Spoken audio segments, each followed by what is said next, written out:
गंदी छटोरी अश्लील बातें कहानी सुनाकर उसको खुश करती थी। और फिर जब उसने ज्ञान सुना परम पिता परमात्मा से, तो फिर उसमें वह कैसेट, वो मेमोरी कार्ड दूसरा भर दिया भगवान ने। अब फिर वो लगी बोलने ये राम कथा, अमर कथा, ये परमात्मा का ज्ञान सुनाने लगी। तो मंदोदरी भी भगवान की पिछले संस्कार तो थे ही इतने अच्छे।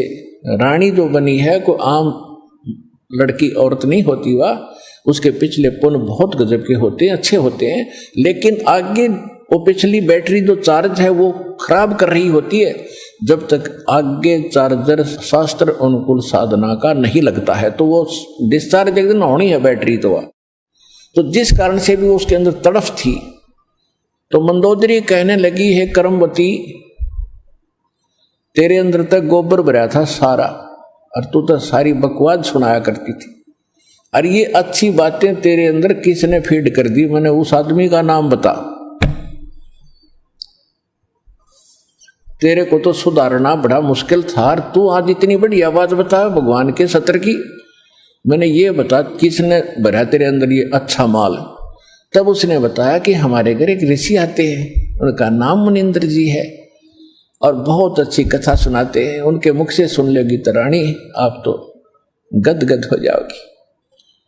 तो मंदोदरी ने कहा कि अब के जब तेरे गुरुजी आवे तो मेरे पास बुला के लाना। परमात्मा ने जाना ही था। तो मंदोदरी रानी थी, रानी को एक नौकरानी का आदेश था, तो उसने सबसे पहले यही प्रार्थना रखी कि प्रभु हमारी राजा की रानी बहुत अच्छी है, मंदोदरी नाम है, और वह कह रही थी कि आपके गुरुजी को यहां बुला के लाना, मैं विचार सुनूंगी उनके। परमेश्वर ने कहा बेटा देखो आप नौकरानी और वो रानी, और मैं वहां जाऊं, इसका पति जो रावण है वो महाभिमानी, और बेटी वहां जाने से मुझे कुछ वो कह देगा, मैं तो कुछ नहीं कहूंगा, लेकिन भगवान दुखी हो जाएगा। एक नियम है, परमात्मा कहते हैं अपना विधान स्वयं बताते हैं कि कबीर कहे अपने साधकों के मेरा संत ना दुखाइयो कोए, और संत दुखाए मैं दुखी, मेरा आपा भी दुख होए। और फिर दूसरी बात है कि साधु संतों को बुलाया नहीं करते, उसको बोल देना, साधु संतों के पास खुद आया करते। कर्मवती को इतना ज्ञान सुन रखा था कि साधु को बाई ऑर्डर बुलाने से अगर वो आ भी गया और आशीर्वाद नहीं देगा, लाभ नहीं देगा, तो फायदा क्या होगा।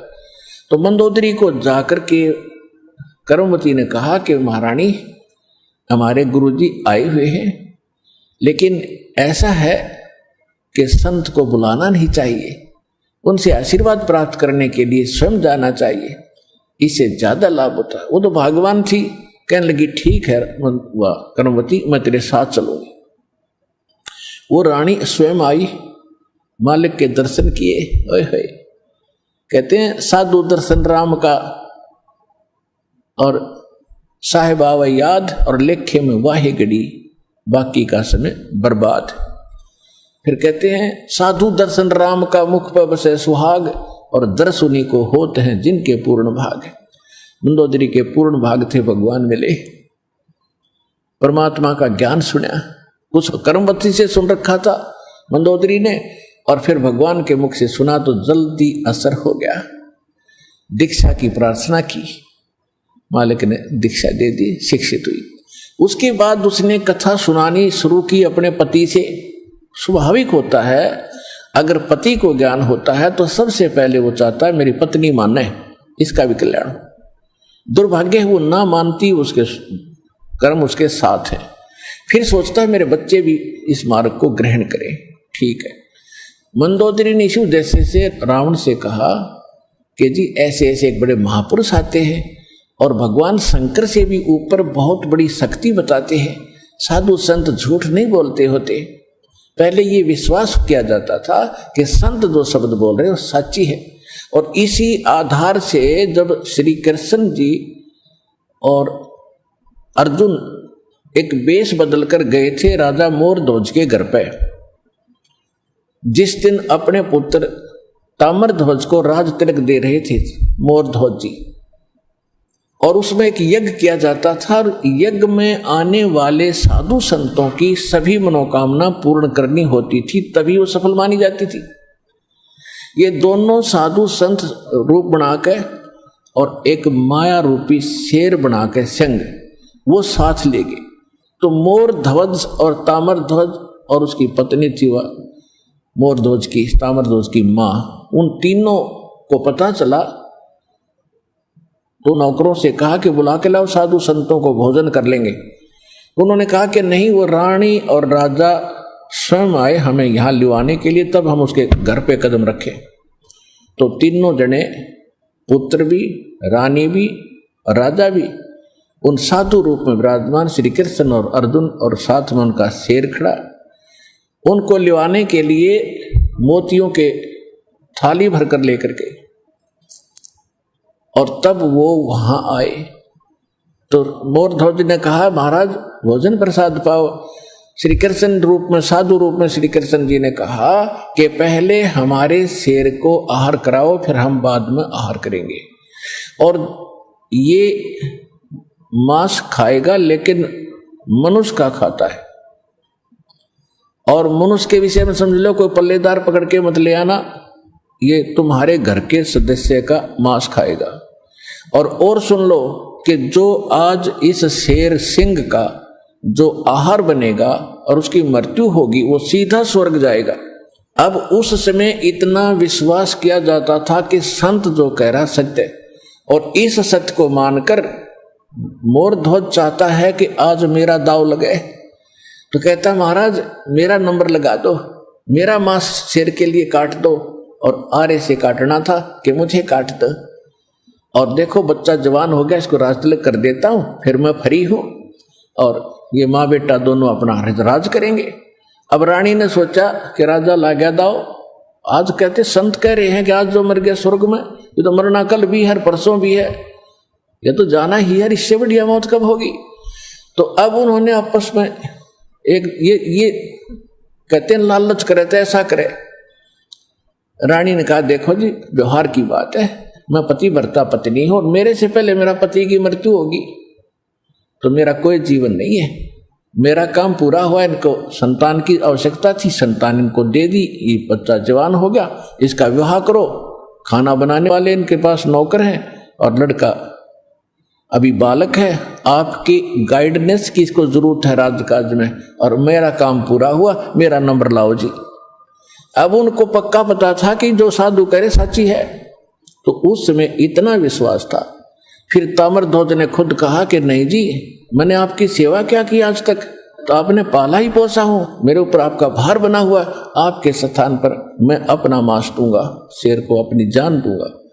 तो कहने का भाव ये है कि पुण्यात्माओं साधु संतों के वचनों पर विश्वास किया जाता था। इसी आधार से परमात्मा ने जो मंदोदरी को कहा था कि तुम्हारे शंकर से ऊपर एक और परम शक्ति है, ये तो नासवान है, इनके द्वारा दिया गया जो सुख है अक्षीणिक है, ये आपके प्रारब्ध के कर्म को नहीं काट सकते। मंदोदरी ने सारी सच्ची मानी क्योंकि साधु कह रहे थे, दूसरी बात नहीं, फिर बातें खत्म होगी। ये तो बात कोई बताने वाला मिलता ही नहीं था उस समय, तो ये सारे नकली थे, उनकी बातों को हम ऐसे ही दृढ़ता से मानते रहे। अब मंदोदरी ने फिर वो लंकापति रावण को सुनाना चाहा। रावण के अंदर तक गोबर भरा था, अहंकार शक्ति का, शंकर भगवान की पूजा करके सिद्धियां प्राप्त कर रखी थी, और मांस खावा शराब पीवा उसका यह अच्छी बात कैसे स्वभाव है। तो वो कहने लगा कि ए मूर्ख, तो शंकर भगवान से ऊपर मानती है, देख मेरे क्या ठाठ करा के है, 1 लाख मेरे पुत्र हैं, 1.25 लाख मेरे नाती हैं, और देख सोने की लंका बना रखी है, अरे क्या देगा तुझे वो भिखारी। मंदोदरी ने बहुत कोशिश की पर बुद्धि भ्रष्ट के बाद पल्ला पड़ी नहीं। फिर मंदोदरी ने कहना ही बंद कर दिया। उसके बाद फिर क्या होता है कि उसने सोचा कर और कोई मेरी चर्चा सुनने वाला नहीं, ये ऐसा ज्ञान है इंसान दूसरे को सुनाए बिना रह नहीं सकता। तो उसने अपने देवर रावण के छोटे भाई विभीषण से समझाया ये ज्ञान, और विभीषण ने ये ज्ञान स्वीकारा, और विभीषण ने भी परमात्मा से दीक्षा ली। और वो भक्ति की। अब हम आते हैं उस बात पर कि जिस समय सीता जी का अपहरण हो गया और उसकी खोज हो रही थी, कोई पूर्व में ढूंढ रहा था, कोई पश्चिम में खोज रहा था, कोई उत्तर, कोई दक्षिण में। जैसे किसी की गाय गुम हो जाए, कोई इधर घूम रहा है, कोई इधर ढूंढ रहा है, कोई ऐसे हो रहा, ऐसी दशा थी। अब यहां इस कथाओं से आपको बहुत सा निर्णय मिलेगा, और आपने ये कथा खूब सुन रखी थी पर इनका निष्कर्ष नहीं निकाला था। अब जैसे जड़ी बूटियां रखी हैं और उनकी गुण भी लिख रखे हैं, बड़ी अच्छी हैं, लेकिन उनसे औषधि बनाने वाला जब तक नहीं मिलेगा तो उन जड़ियों से क्या लाभ है, उनके ज्ञान से भी, उनकी कथाओं से भी। आपने ये भी सुना होगा कि जिस समय श्री रामचंद्र जी की सीता उठा ली गई थी और वो पेड़ पौधों से भी लिपट लिपट कर पूछ रहे थे, डकरा रहे थे, रो रहे थे, पशुओं से भी गले से मिलकर पूछ रहे थे, आपने मेरी सीता देखी। आकाश से कहते हैं भगवान शंकर और पार्वती ऊपर से देख रहे थे कि नीचे कौन रो रहा है। तो भगवान शंकर ने उनको प्रणाम किया ऊपर से ही, क्योंकि ब्रह्मा विष्णु शिव ये तीन भाई हैं। ब्रह्मा जी बड़े हैं, विष्णु जी बीच वाले हैं, शंकर जी सबसे छोटे हैं। और पार्वती जी तो शंकर भगवान को सुप्रीम पावर मानती थी, एक तो पति परमेश्वर, फिर महादेव नाम से जाने जाते थे। तो पार्वती जी ने कहा कि आप महादेव होकर के किसको नमन कर रहे हैं, कि सामने त्रिलोकीनाथ भगवान विष्णु है, नीचे उनकी पत्नी सीता को कोई उठा ले गया है, वो लीला करने आए हुए। अपने बड़े भाई यानी भगवान को, विष्णु भगवान को मैं प्रणाम कर रहा हूं। अब पार्वती जी ने सोचा कि भाई भगवान रोए, ये दोनों बात नहीं हो सकती। यो रामचंद्र दशरथ पुत्र है, ये रो रहा है, भटक रहा है, इसको आप परमात्मा कह रहे हो। भगवान शंकर बोले पार्वती आप नहीं जानते, ये सचमुच ऐसा ही है, इनको अब नहीं कोई पहचान पा रहा है। तो पार्वती ने कहा कि मैं परीक्षा लूंगी और सीता रूप बना कर जाऊंगी, यदि ये मुझे पहचान लेगा तो मैं मान लूंगी वो भगवान है, और नहीं तो मैं कतई नहीं मानू। तो भगवान शंकर ने कहा कि यह गलती मत करना, यदि तूने सीता रूप बना लिया तो तू मेरे काम पे गई, तू मेरे बड़े भाई की पत्नी का रूप बनाओगी तो मेरे लिए पत्नी रूप में स्वीकार्य नहीं रहेगी, तो मां के तुल्य हो जाएगी। उस समय तो पार्वती ने कहा कि ठीक है, नहीं मैं नहीं जाऊंगी जी। अब शिव जी गए सैर सपट्टे को, और आदत है ये, इस मन का स्वभाव है कि क्या पता चलता, अभी 2 मिनट में परीक्षा लेकर आती हूं। सीता रूप बनाया, रामचंद्र जी के सामने खड़ी होगी, जिधर से रास्ते में खोजता हुआ जा रहा था। रामचंद्र जी ने कहा कि हे दक्ष पुत्री माया, हे राजा दक्ष की बेटी, आप भगवान शंकर को कहां छोड़ आई, अकेली कैसे वन में? तो शर्मिंदा हुई और कहा कि सचमुच शंकर भगवान जी आपको ठीक ही प्रणाम कर रहे थे, नमन कर रहे थे, आप तो सचमुच भगवान हैं। अपने आत्मा यहां देखना एक पॉइंट सोचने का है। श्रीमद् भगवद गीता अध्याय नंबर 7 के श्लोक नंबर 6, 7, 8 में स्पष्ट किया है कि ये काल बोलता है गीता को, जो ब्रह्मा विष्णु में इसका पिता है।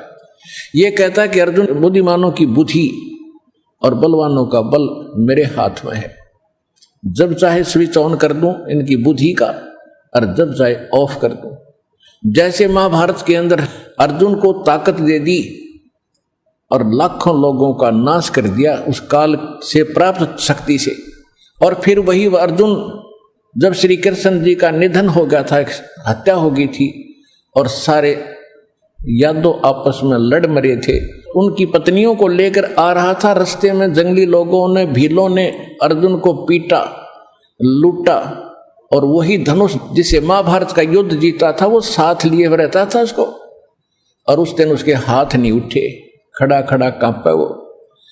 जब सारा काम हो लिया, वो भील भ्याल पीट कर लूट कर कुछ औरतों को भी ले गए और चले गए, तब अर्जुन कोस रहा श्री कृष्ण जी को कि श्री कृष्ण बड़ा धोखेबाज था, इसने हमारे साथ बड़ा धोखा किया है। पहले तो मुझे शक्ति दे दी और ना जाने कितने जीवों का नाश करा मैंने, और आज मैं खड़ा खड़ा पिट रहा हूं, वही अर्जुन हूं और वही गांडीव धनुष है मेरे पास, आज ये मेरे से प्रतिज्ञा भी नहीं चढ़ाई जा रही इसकी। तो परमात्मा ने बताया कि ना श्री कृष्ण धोखेबाज था, ये सारे इस काल के अधीन हैं, इसके रिमोट से चलते हैं। तो उसी ने काल ने जब विनाश कराना था महाभारत का, तो अर्जुन को ताकत दे दी और फिर वापस ले ली, उसने अपना काम करा दिया जो करना था नाश। अब अर्जुन कितने पिट्टो।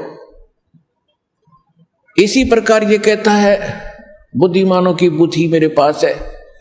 अब जब श्री रामचंद्र जी की खुद पत्नी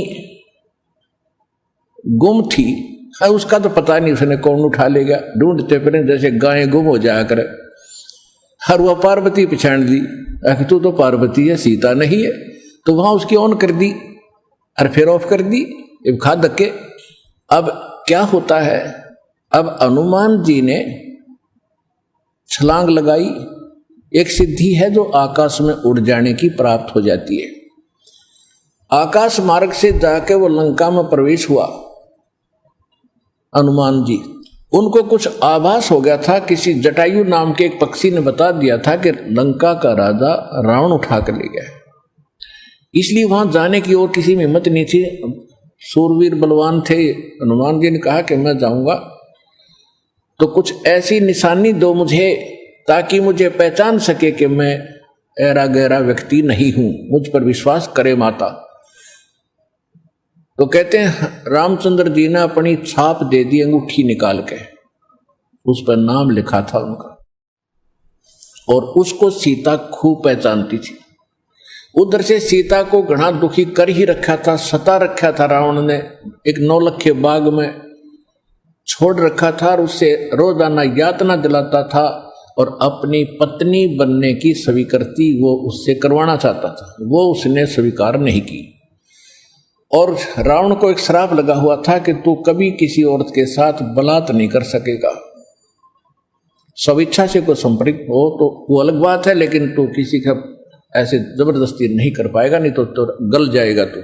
इस डर से वो जबरदस्ती नहीं कर पा रहा था और उधर से उसको पीड़ित कर रहा था कि स्वयं यश कर दे, लेकिन वो सीता ने नहीं किया था। एक वृक्ष के नीचे बैठी थी और अपने कर्मों को कोस रही थी। छोटा सा रूप बनाकर एक बंदर का हनुमान जी उसी वृक्ष के ऊपर बैठ गए थे। यातना देने के लिए औरतें आई थी तो भी उसने देखा था। जब वो चली गई उसके बाद फिर हनुमान जी ने ऊपर से वह अंगूठी डाल दी, वो तो राजदूत बनकर गए थे। जब अंगूठी देखी सीता ने तो आपने कथाएं खूब सुन रखी हैं, ज्यादा ना सुनाऊंगा, तो उसने सोचा कि ये बंदर अंगूठी उठाकर लाया तो मेरे पति की मृत्यु होगी। तो उसने पूछा, तो फिर वो नीचे आया, अपना थोड़ा ठीक सा रूप बना के खड़े हो गए और कहा, माता मैं ऐसे ऐसे रामचंद्र जी ने भेजा हूं और ये कहानी है। अब कहने का भाव ये है कि वो जो कुछ भी उसने उद्मस्ताया हो तो आपने पता ही है, हनुमान जी ने नौलखा बाग भी उजाड़ दिया उसका और सारा कुछ कर दिया। क्योंकि आज कथा का विषय कुछ अन्य है, इसलिए यहाँ लंबा प्रकरण नहीं करूँगा। तो उसमें हनुमान जी ने कहा कि माता मुझे भूख लगी है। तो उसने कहा इस बाग के किसी वृक्ष के फल को तोड़ के मत खाना भाई, नहीं तो मेरी पिटाई होगी। मेरे को आदेश है कोई फल गिर जाए तो खाना, तो टूटा हुआ अपने आप तोड़ के नहीं खाएगी। तो हनुमान जी का उठा गुस्सा, उसको गुस्सा हुआ। उसने कहा ठीक है, पहले तो सारे तोड़ तोड़ कर फल खाए, फिर वह पेड़ पड़ पड़ कर समुद्र में फेंक दिए। उनको पता चला तो युद्ध हुआ, अपने पता ही है काफी। फिर लंका लुंका भी फूक फाक थोड़ी बहुत जला का आ गया। और उस समय क्या कहा कि माता जी तो आप मुझे कोई ऐसी निशानी दो जिस निशानी को मैं श्री राम को दिखाऊं और वो विश्वास कर सके हाँ सीता जी की है, खोज पक्की होगी। क्योंकि इतना समुद्र को पार करके आना है, वैसे नहीं आएंगे वो। तो सीता ने अपना एक कंगन निकाल के दे दिया, कंगन हाथ में जो पैर रखा था सोने का, और कहा भाई इस चूड़ी को दिखा देना, वो खूब समझ जाएंगे। अब वो कंगन लेकर हनुमान जी ने फिर छलांग लगाई। उस दिन वो ऐसे स्थान पर आके उतरा जहां पर एक ऋषि की कुटिया थी। वो ऋषि कौन थे? मुनिंद्र ऋषि स्वयं परमेश्वर थे। वहां सुंदर बाग लगा हुआ था, कुछ क्षेत्र में एक सुंदर सरोवर भरा था जल का। तो सुबह सुबह का समय था। हनुमान जी ने सोचा कि बहुत मनोरम स्थान है और यहां कुछ स्नान करूंगा, सामने बाग सुंदर फलों से लदपद है, आहार करूंगा और फिर ऋषि जी भी साथ में है, इनके दर्शन करूंगा, पहले स्नान कर लेता हूं। अब जो कंगन वो लाया था उसको रख दिया पत्थर पे और स्नान करने के लिए प्रवेश किया सरोवर में। अब उन्होंने जो ही स्नान करने की चेष्टा की, लेकिन एक दृष्टि थी ऐसी कंगन पे कि जय ये कंगन गुम हो गया, कोई जानवर पक्षी उठा ले गया तो मेरी सारी मेहनत व्यर्थ जाएगी, सब परिश्रम व्यर्थ होगा। इसलिए नहा रहा था पर नजर था जैसे सर्प का मणि के ऊपर रहती है ओस चाटते समय, तो इसी प्रकार नहा रहा था, दृष्टि कंगन पे। इतने में एक बंदर आया, दौड़ा दौड़ा और कंगन उठाकर भाग लिया। आगे आगे बंदर, पीछे पीछे हनुमान। उस ऋषि के आश्रम में बंदर प्रवेश कर गया। बाहर आंगन में एक घड़ा रखा था, अच्छा बड़ा घड़ा। बंदर दौड़ता दौड़ता घड़े में कंगन डालकर आगे भाग गया। अब सुखी सांस ली कि कोई बात नहीं, ये समुद्र में डाल देता तो बात बिगड़ जाती, घड़े में डाल दिया। फिर धीरे धीरे चले हनुमान जी। पहले घड़े में देखा उसने, ऋषि को तो पीछे प्रणाम करना था, तो घड़े में क्या देखा कि घड़े के अंदर ऐसे ऐसे कंगन हजारों की संख्या में पड़े, सेम टू सेम। अब उसने सोचा भाई मैंने तो इतनी पहचान नहीं, भाई कंगन कौन सा है। और श्री रामचंद्र जी तो सारा जानते हैं, उनके कंगन के ऊपर सारी निशानियों को पहचानेंगे, और मैं कोई गलती से दूसरा उठा ले गया तो वो मानेंगे नहीं। इसलिए वो ऋषि जी के चरणों में प्रणाम किया। परमात्मा ने मुनिंद्र रूप में बैठे थे, पूछा कि पहलवान कैसे आए। हनुमान जी ने कहा कि ऋषि जी आप कौन सी दुनिया में रहते हो। मुनिंद्र जी ने कहा क्या बात है, मैं तो इसी पृथ्वी धरातल पर ही तो रहता हूं, कि आपको नहीं पता आज श्री राम के ऊपर कैसी आपत्ति आई है, ऐसे ऐसे उसकी पत्नी गुम हो गई थी, वो माता की खोज करके मैं आया हूं। तो परमात्मा ने पूछा कि भाई कौन से राम की बात कर रहा तू। वो कहता है अच्छा कमाल करते हो ऋषि जी, आपको यही नहीं पता राम कौन है। परमात्मा ने कहा बताओ तो श्री, के दशरथ पुत्र श्री रामचंद्र जी, उनका वनवास हुआ था, ऐसे ऐसे सीता उठा ली थी और आज मैं खोज करके आया हूं ऋषि जी। परमात्मा बोले कि ऐसे ऐसे 30 करोड़ राम हो लिए तेरे, और तेरे जैसे हनुमान यही लीला करते रहे। तो हनुमान जी ने सोचा कि ऋषि के साथ ज्यादा बहस करना उचित नहीं और अपना काम करूं और चलूं। कहने लगे ऋषि जी और बात छोड़ो आप, कि मेरे सामने एक समस्या आ गई है कि ऐसे ऐसे मैं कंगन लाया था माता के हाथ का, और वो कंगन में स्नान कर रहा था, बंदर ने उठा के आपके घड़े में डाल दिया। तो परमात्मा बोले ले जा कंगन भाई, जा फिर अपना कर काम, जाओ हनुमान जी ले जाओ कंगन, निकाल ले जाओ, करो जो तूने करना। कहने लगे जी समस्या ये है कि इसमें और भी बहुत से कंगन पड़े हैं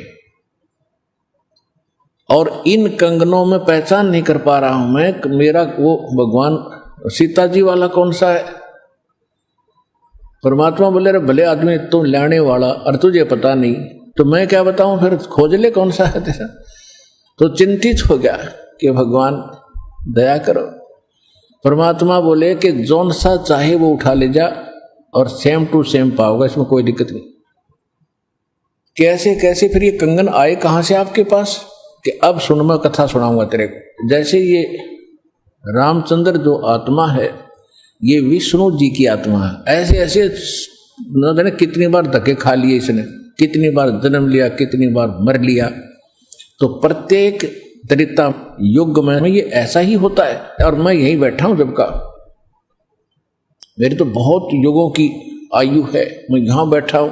पहले इन बातों पर किसी को अविश्वास नहीं होता था।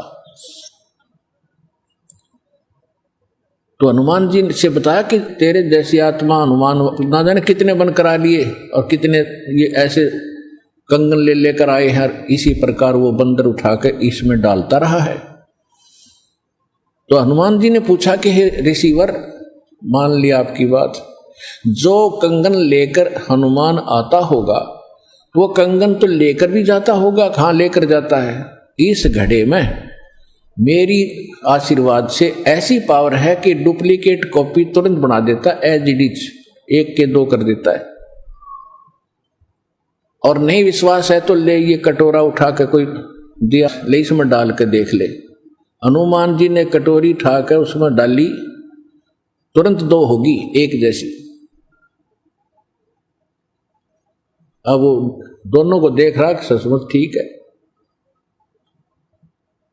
तब हनुमान जी को कुछ विश्वास हुआ कि संत नहीं, ये कोई और ही महापुरुष हैं, बड़े सिद्धि युक्त हैं और सारी कथा को सही जानने वाले हैं। लेकिन कहा महाराज मैं आपकी बात से सहमत हूं, होगा कोई और भगवान, पर अब मुझे समय नहीं आपकी सारी बात सुनने का, क्योंकि मैं परमार्थ के काम में लगा हूं। परमात्मा बोले भाई ठीक है, ले जाए, कोई कंगन निकाल ले जाए बेटा, सारे एक जैसे मिलेंगे।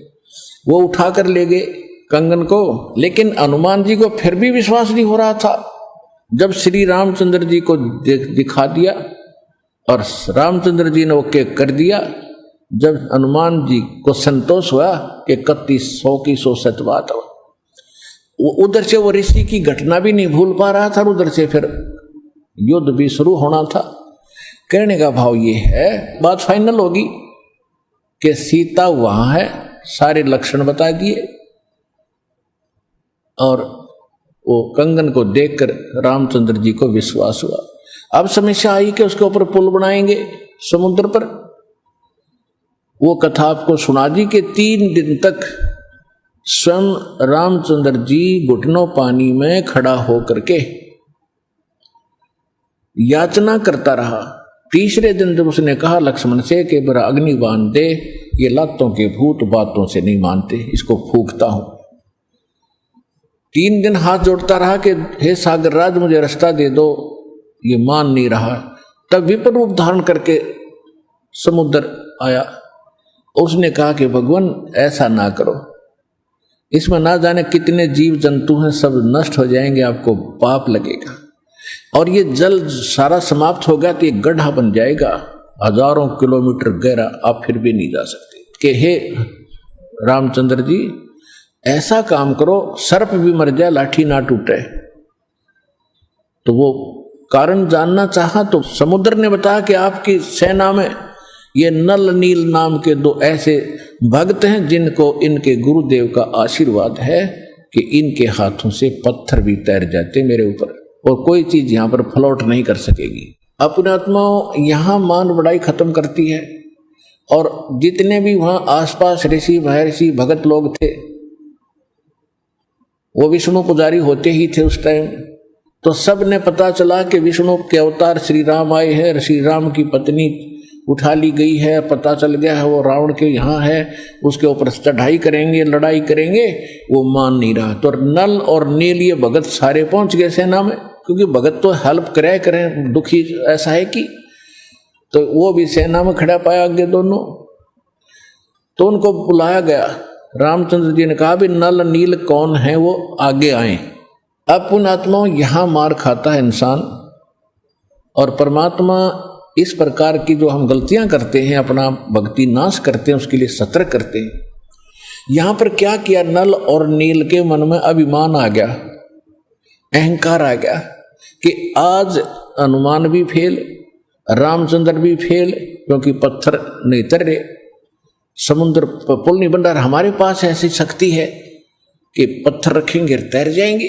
आज हमारी वाह वाह हो जाएगी, अंगद भी फेल, सुग्रीव भी फेल, जामवान भी फेल, ये फेल का चक्कर मारा जीव ने। तो उस दिन वो आए ना, मालिक याद किया। रामचंद्र जी ने पूछा कि तुम्हारे पास कोई ऐसी शक्ति है पत्थर तैर जाते? कहाँ जी है, कि ट्राई करके दिखाओ। उठाया पत्थर रखा, क्यों अभिमान था कि कर देंगे काम, वो डूब गया। दूसरा फिर रखा, वो भी डूब गया। तीसरा फिर रखा, वो भी डूब गया। अब रामचंद्र जी समुद्र की तरफ देख रहे हैं, विपर रूप में खड़े थे, ब्राह्मण रूप में, और ये कहना चाह रहे हो कि तू झूठ बोलता था, इनके पास कोई पावर नहीं। तभी समुद्र ने कहा, विपर रूप में खड़े समुद्र ने, क्योंकि ये देवता होते हैं, ये जल जो है ये देवता नहीं है, जल का कंट्रोलर एक देवता है, उसको वरुण कहते हैं। वो आकर खड़ा हो गया। तो वो कह रहा था कि हे नल नील, आज आपने गलती की भाई, आज तुमने अपना गुरु तो याद किए ही नहीं, तुमने तो नाश कर दिया बात का, करो याद उस मालिक को। तब उनको भी याद आया, कहाँ बोल गलती बन गई आज तक। तो यहां परमात्मा बताते हैं, जैसे माता गर्भ को रख यत्न बनाए, ठेस लगे तो छन होवे तेरी ऐसे भक्ति नसावे। जैसे किसी बहन बेटी को गर्भ रहा हो तो उसकी कितनी केयर टेक करती है वह, उस लाल को सफल करने के लिए कि मेरा गर्भ पूरा हो और बच्चे का मुंह देखूं मैं। तो वो कैसे चिंतित रहती है, चलते समय भी कहीं ऊंचे नीचे पर पैर ना रखा जा, भगवान मेरा बालक गर्भ खराब ना हो जा। रात को सोती है, करवट लेती है, तब भी एकदम उठ के उधड़क जाती है, कहीं बच्चे पर दाब ना आ गई हो, मेरा गर्भ ना खराब हो जाए। तो कहते हैं जैसे माता गर्भ को और रखे यतन बनाए और ठेस लगे तो छन हो जाता है, तेरी ऐसे भक्ति नसावे।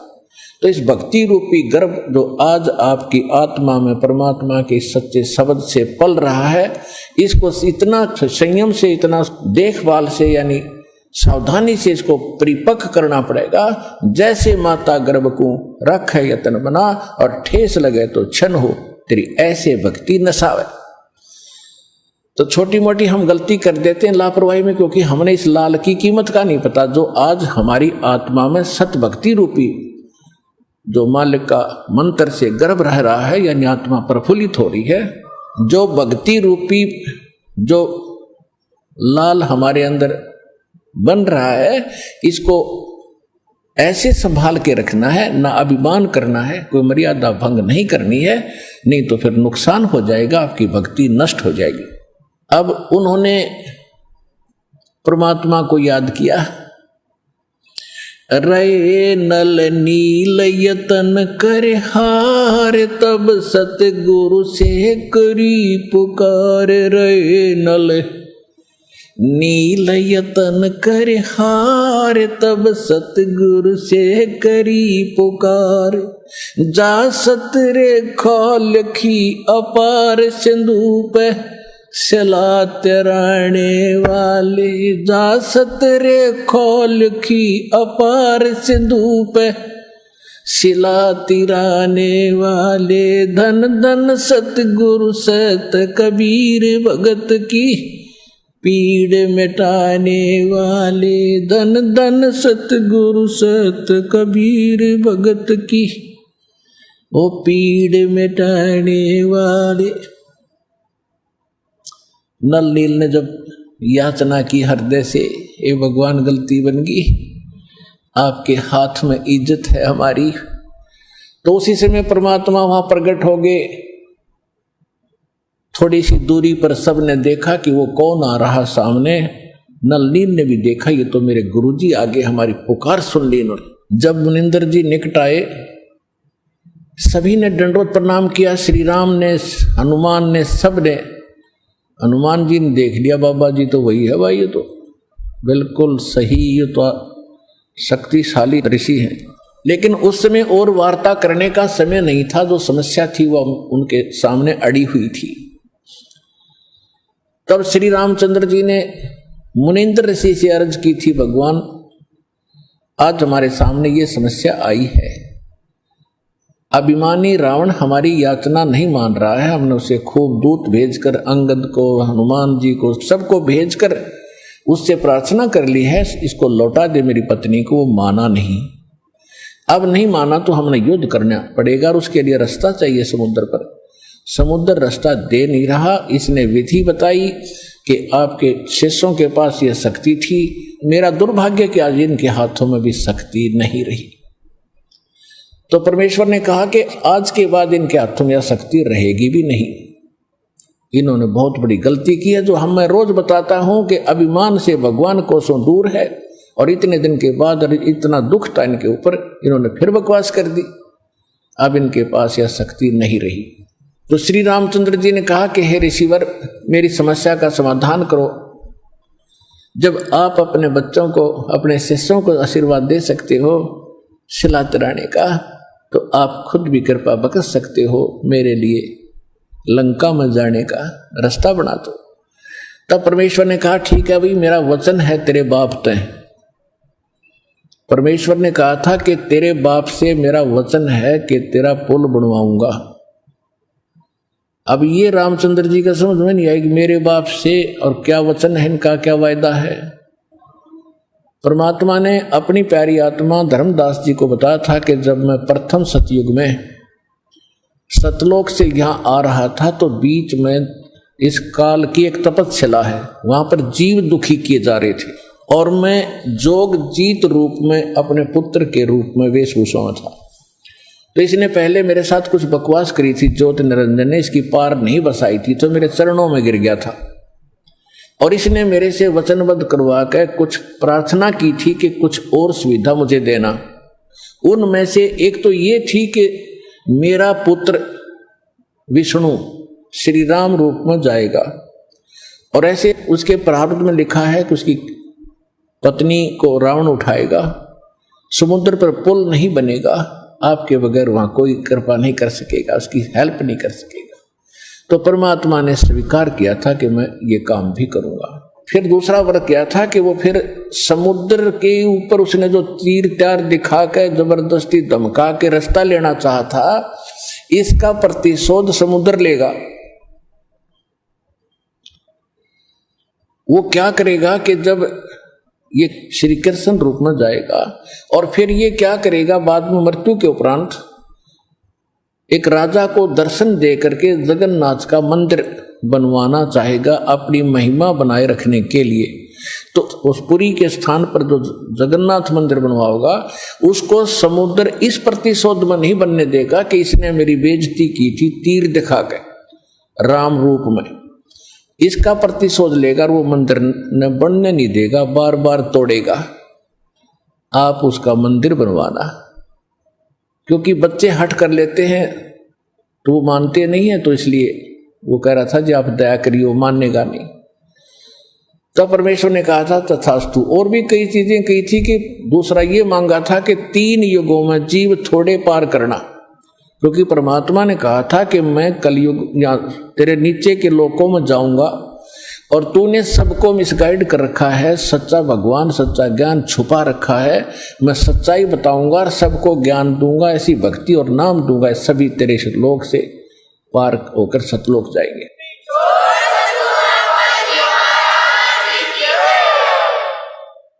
तो इस बात से वो बहुत दुखी हो गया कि तो मेरा नाश करेगा, मेरे बाग को उजाड़ेगा, क्योंकि काल ने हमारे को मिसगाइड करके, धोखा करके, मूर्ख बना के, विवश करके और इस कच्ची बेड़ियों से बांध रखा है। ये शरीर दे दिया, इसमें हाड़ चाम मांस सारा, थूक टट्टी पेशाब सारा भरा पड़ा है और हमने इतना प्यारा लगा है ये छूट नहीं जा।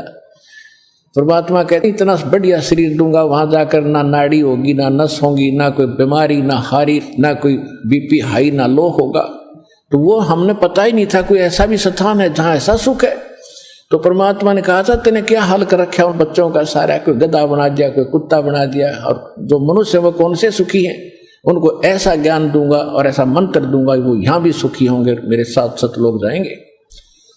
तो इस बात से वो दुखी हो गया था काल, ये तो नाश करेगा मेरा, मेरे बाग न उजाड़ेगा, भगवान का पता लग गया, सच्चे स्थान का पता लग गया तो यहाँ कौन रहेगा। तो तब उसने चरणों में गिर के रा करके कबीर भगवान से याचना की थी कि 3 युगों में जीव थोड़े ले जाना और चौथे युग में आप कितने ले जाना। और फिर ये पुल बनवाने का, जगन्नाथ के मंदिर को बनवाने का ये भी प्रॉमिस करवाया था। जब उसने सारा परमात्मा ने प्रतिज्ञा कर ली थी तो फिर ये खलनायक है, ये विलियन है, धोखेबाज और ठग है, इसने तुरंत अपना आंखें बदल ली और कहा जाओ जोग जीत संसारा जीव न माने कहा तुम्हारा। कहते हैं 12 पंथ करूं मैं साजा नाम तुम्हारा ले करूं आवाजा, और 12 पंथ नाम जो ले ही वो मेरे मुख में आन समोही। और पहले अंश हमारे जाई और पीछे अंश तुम्हारे आई, और जाइयो जोग जीत संसारा। परमात्मा ने कहा था कि फिर मैं त्रेता युग में जाऊंगा, ठीक है भाई, चौथे युग में जाऊंगा कलयुग में और फिर पार कर लूंगा। तने गलती तो मेरे से करवा ही ली। वैसे मालिक ने गलती नहीं की, दाता को पता था कि सतयुग त्रेता द्वापर में ये दुखी नहीं होंगे, और जब तक जीव दुखी नहीं होगा इतना भगवान नहीं पहचान सकता। इसलिए दाता ने जानबूझकर उसको यश कर दी थी, और वो बन गया था सियाना, अपने आप में इंटेलिजेंट बन रहा था कि मैंने रोड़ मार ली भगवान की, मैंने इनकी अकल मार ली, मालिक ने अकल मारी उसकी। अब वो क्या कह रहा था कि देख लेना कलयुग जब आएगा, पहले मैं अपने दूत भेज कर ऐसा गलत प्रचार करवा दूंगा, ब्रह्मा विष्णु महेश तक सीमित कर दूंगा, कोई पत्थर कोई पानी कोई मंदिर कोई मस्जिद गुरुद्वारों में बांध दूंगा, और पहले अंश हमारे जाई पीछे अंश तुम्हारा आई, जाओ जोग जीत संसारा जीवन मन फिर कहा तुम्हारा। कि पहले मेरे दूत जाएंगे और सारा उल्टा ज्ञान उल्टा भगवान उल्टा विधान सबको बता देंगे, गलत मंत्रों से रटा देंगे। ये राधा स्वामी पंथ, धन धन सतगुरु पंथ, निरंकारी पंथ, ये रासाराम जैसे ये सारे नकली पंथ काल के चलाए हुए। तो परमात्मा को पता था कि इसने कर लेते सारे जुगाड़ अपने, और जब मेरा दास जाएगा ऐसे समय में जब इनके परिपक्व हो चुके होंगे सारे पंथ, इन्हें जो कहना सुनना होगा वो सब कह चुके होंगे, जो ज्ञान देना होगा वो दे चुके होंगे, जो नाम देना होगा वो नाम दे चुके होंगे। और जब मेरा दास जाएगा वो प्रमाणित करके दिखाएगा कि सच्चाई ये है झूठ ये है, तो 2 मिनट में मेरे बच्चे मुझे पहचानेंगे और मेरे पास आ जाएंगे।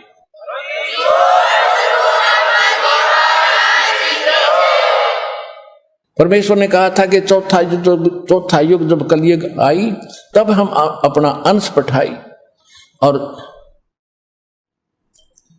घर घर देखो बोध विचारा और सत्य नाम सब ठोर उचारा। तो इस प्रकार परमात्मा ने जो बताया था कि चौथा युग जब आएगा और कलयुग बीतते 5500 पाचा, जब ये वचन मेरा होगा साचा। कलयुग बीत जावे जब एता सकल सृष्टि सभी प्राणी परम पुरुष पद चेता। कि जब वो कलयुग 5500 वर्ष बीत जाएंगे तब ये मेरी बात सच्ची होगी कि घर घर में सतनाम का जाप होगा, घर घर में मेरे ज्ञान की चर्चा होगी। लेकिन ये उस समय सच्चा होगा जब कलयुग 5505 बीत जाएगा, और उस समय सभी को पता होगा कि एक परम पद है। कौन सा? गीता अध्याय नंबर 18 के श्लोक नंबर 62 में, जिसके विषय में कहा कि अर्जुन तू सर्वभाव से परमेश्वर की शरण में जा, उसकी कृपा से ही तू परम शांति को और सनातन परम धाम को शाश्वत स्थान को प्राप्त होगा। गीता अध्याय नंबर 15 के श्लोक नंबर 4 में कहा कि तत्वदर्शी संत की प्राप्ति के उपरांत उस तत्व ज्ञान से इस अज्ञान को काटकर उसके पश्चात परमेश्वर के उस परम पद की खोज करनी चाहिए, जहां जाने के बाद साधक कभी लौटकर संसार में नहीं आते। और जिसने सबरमंडल की रचना की उस परमेश्वर की उस परम पद की यानी अमर लोक की शाश्वत स्थान की खोज करनी चाहिए। तो यहां परमात्मा कह रहे हैं कि चौथा युग जब कलयुग आई तब हम अपना अंश पठाई, और घर घर देखो बोध विचारा, घर घर में तत्व ज्ञान का चर्चा चला करेगी, और सतनाम सब ठोर उचारा। सतनाम का सबको दिया जाएगा। आज तक सतनाम की छींट भी ना लगी थी, ना राधा स्वामी वालों को, ना धन सतगुरु वालों को। सतनाम सतनाम का तो बहुत गुणा गीत गाते हैं, और कख नहीं पता इनको। ऐसे ही सिख समाज को सतनाम का कोई पता नहीं था। नानक साहिब जी सतनाम का जाप किया करते थे, 2 अक्षर का जाप था। लेकिन इन महापुरुषों को परमात्मा ने सख्त हिदायत दे दी थी कि अभी डिस्क्लोज ना करना, नहीं तो काल के दूतों का दाव लग जाएगा और ये सब बच्चे मुझे पहचान नहीं पाएंगे। तो महापुरुष थे, उन्होंने जो कह दिया सो फाइनल। वो तो भगवान से मिलकर आए थे, भगवान की एक एक बात को उन्होंने स्वीकारा और उसी तरह आचरण किया। तो अब परमात्मा ने कहा कि जब 5505 वर्ष बीत जाएगा कलयुग, उसके बाद सबके मुंह पर सतनाम का जाप होगा। आप देख रहे हो, धन धन हो गए आप। इस सतनाम का किसी को पता भी नहीं था, आप सतनाम का जाप कर रहे हैं 8-8, 10-10 वर्ष के। तो सौभाग्य तुम्हारा, भगवान के विशेष कृपा पात्र बच्चे हो आप, जो सतलोक आश्रम बरवाला, जिला हिसार, हरियाणा में पहुंच रहे हो और दीक्षा प्राप्त कर रहे हो।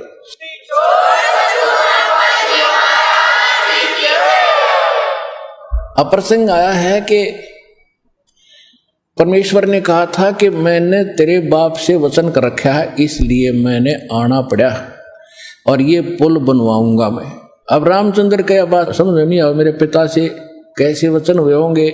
सोचा कभी बात होगी इनकी, पिताजी के पास साधु संत आते ही रहे थे। तो परमेश्वर एक सोटी ले रहे थे हाथ में, डंडा, और परमात्मा ने कहा कि आ जाओ मेरे साथ साथ।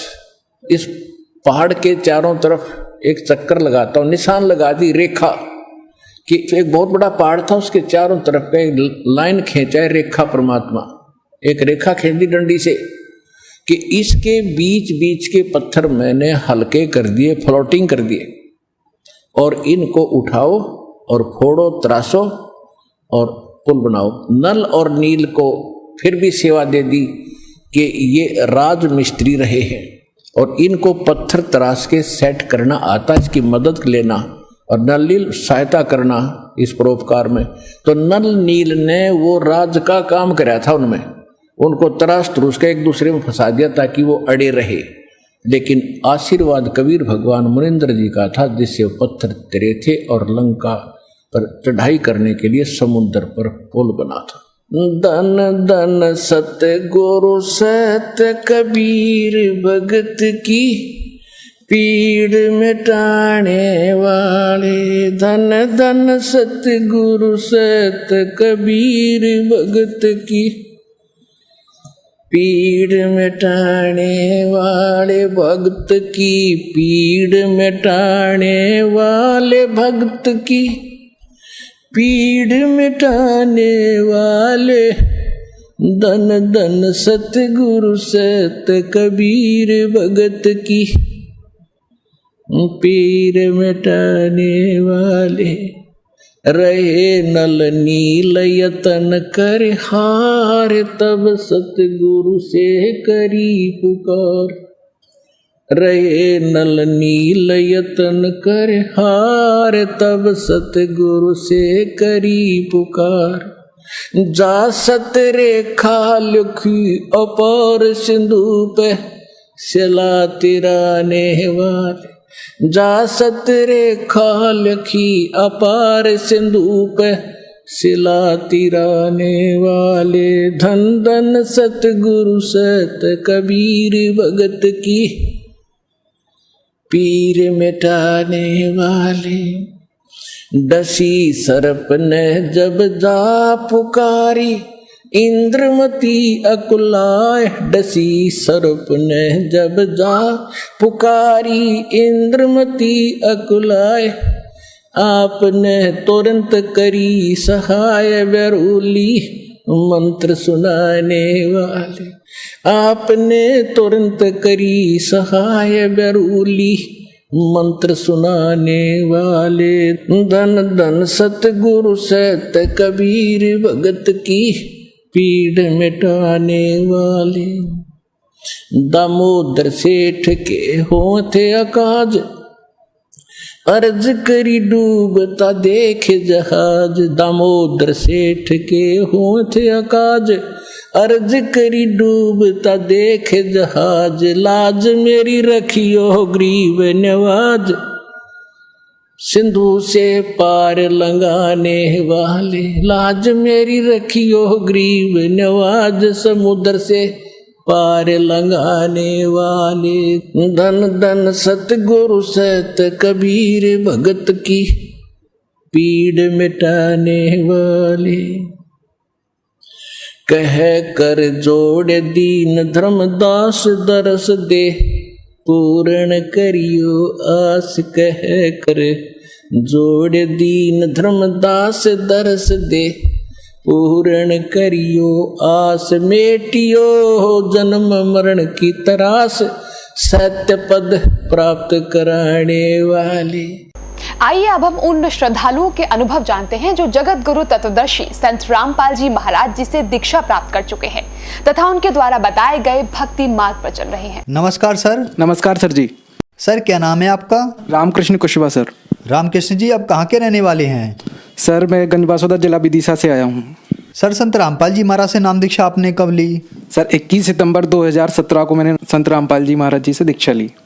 सर संत रामपाल जी महाराज से नाम दीक्षा लेने से पहले क्या आप कोई भक्ति साधना भी करते थे?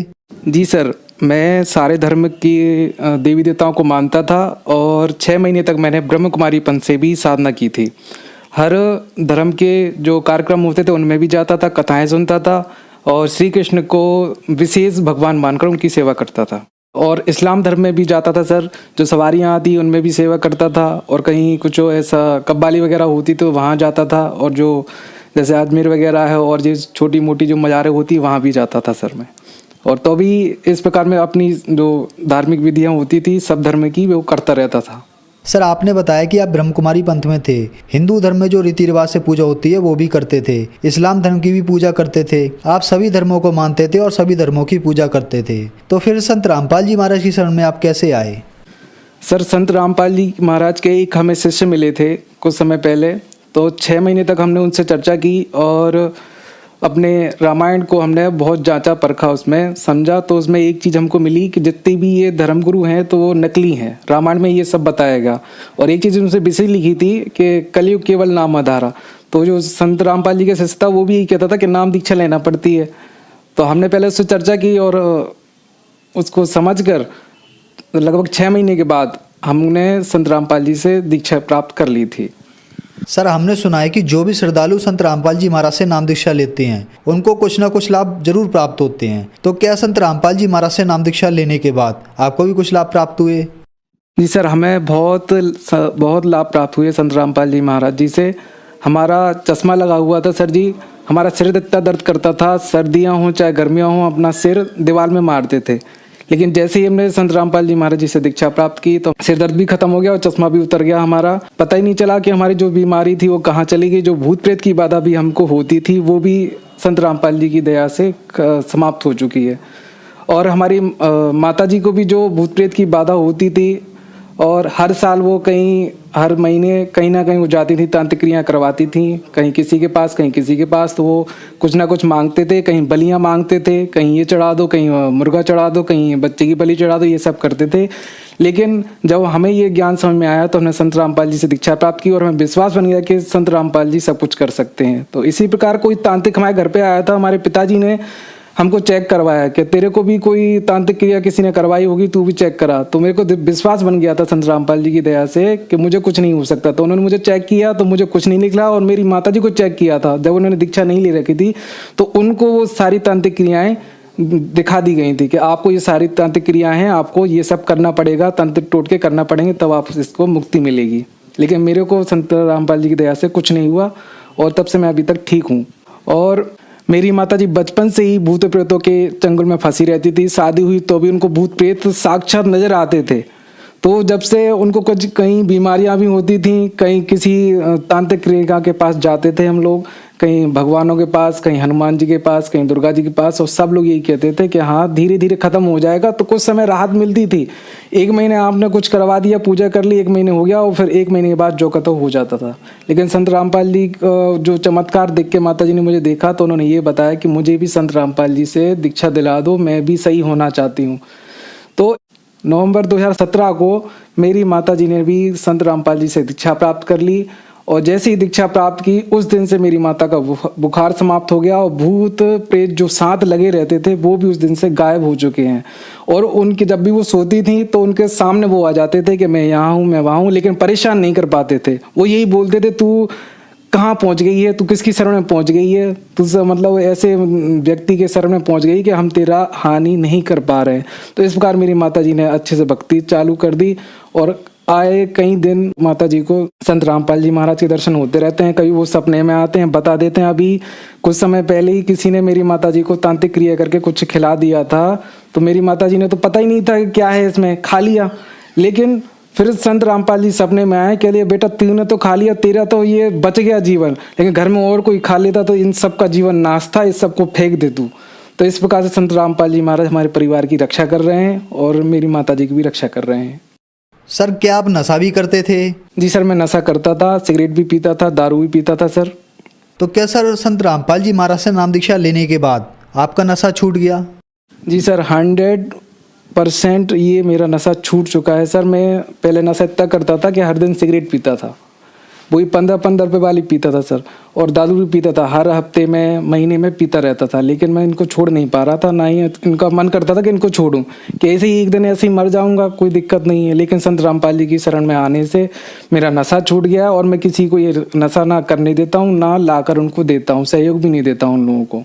सर आपने बताया कि जब पहले आप नशा करते थे तो आपने यह मान लिया था कि मैं नशा नहीं छोड़ सकता चाहे मेरी जान चली जाए। फिर आपने संत रामपाल जी महाराज से नाम दीक्षा ली और नाम दीक्षा लेने के बाद आपका नशा छूट गया। तो आप हमें ये बताइए कि संत रामपाल जी महाराज ने आपको ऐसी कौन सी दवाई दी कि पहले आप जिस नशे पर अपनी जान लगाने के लिए तैयार थे, लेकिन संत रामपाल जी महाराज से नाम दीक्षा लेने के बाद आपका वो नशा छूट गया?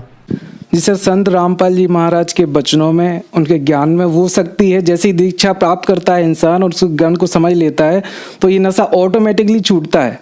ये पीछा तो बहुत करता है लेकिन ये छूटने को तैयार हो जाता है क्योंकि इसको अधिकारी मिल जाता है ऊपर का। तो संत रामपाल जी की महाराज की जो वाणी में जो शक्ति है, जो पावर है, वो उस नशे को छुड़ा देती है, सारी बुराइयों से बाहर निकाल लेती है और वो फिर कभी नशा नहीं कर पाता है। चाहे कोई भी इंसान हो, कितना ही नशा करता हो, वो कभी नहीं कर पाता जो संत रामपाल जी महाराज जी की शरण में आ जाता है।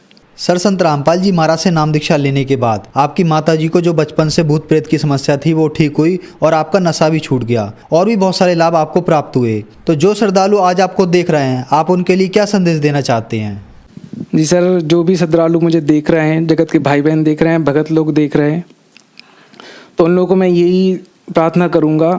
मेरे अपने भी कुछ लोग हैं जो अभी नहीं मानते, मैं उनको बहुत चमत्कार सुनाता था कि मेरे साथ ऐसा होता है, लेकिन वो मुझे पागल समझते थे, उनको खुद पता नहीं है। लेकिन वो अब इस संत रामपाल जी महाराज जी से जुड़े और उनके शिष्यों से उनके अनुभव सुने तो ऐसे चमत्कारी अनुभव उनको मिलेंगे जो कभी शायद अपने टीवी पे देखे होंगे। लेकिन वो इन संत रामपाल जी महाराज जी से जुड़े और अपना नाम दीक्षा लेकर कल्याण करवाएं। सर संत रामपाल जी महाराज से कैसे जुड़ सकते हैं और कितने पैसे देने होते हैं? सर, संत रामपाल जी महाराज जी से जुड़ने के लिए कोई पैसा, एक पैसा भी देना नहीं होता है। उनका ज्ञान सुनिए आप, टीवी पर चलता है, साधना टीवी पर चलता है, कात्यायनी टीवी पर चलता है, बहुत सारे चैनल चलते हैं संत रामपाल जी महाराज जी के। तो आप उन पर सुनिए तो उस पर एक पट्टी चलती रहती है, उसमें नंबर लिखे रहते हैं, तो उसमें उनको निःशुल्क नाम दीक्षा दी जाती है। आपके आसपास जो भी नामदान सेंटर होगा तो वहाँ आप संत रामपाल जी महाराज जी से अपना नाम दीक्षा लेकर कल्याण करवा सकते हैं आप। धन्यवाद सर।